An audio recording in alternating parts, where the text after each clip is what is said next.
Tahan lu. Sebuah rekaman kamera pengawas memperlihatkan aksi pencurian sepeda motor yang diduga dilakukan pasangan suami istri di sebuah rumah makan di kawasan Sako Baru, Palembang. Pelaku membawa kabur sepeda motor milik salah satu pengunjung hanya dalam waktu kurang dari 5 menit. Korban yang merupakan warga kompleks Gria Sako Permai menceritakan ia memarkirkan sepeda motornya di depan warung saat tengah makan. Saat selesai makan dan hendak pulang, ia mendapati sepeda motornya raib. Setelah memeriksa rekaman CCTV, ia menemukan bahwa pelaku diduga merusak kunci kontak sepeda motor tersebut. Banyak posisi parkir banyak, cuma masalahnya yang paling pinggir. Pada waktu kita putar, ternyata memang ada suami istri itu.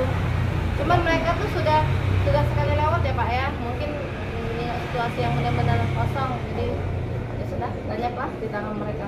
Jadi sepasang suami istri itu Pak? Diperkirakan suami istri, cuman nggak tahu ya Pak ya. Kejadian ini menjadi ramai di media sosial. Korban telah melaporkan insiden ini ke Polsek Sako Palembang untuk penanganan lebih lanjut. Reski Oktora, Muklas Diferensial, Kompas TV, Palembang, Sumatera Selatan.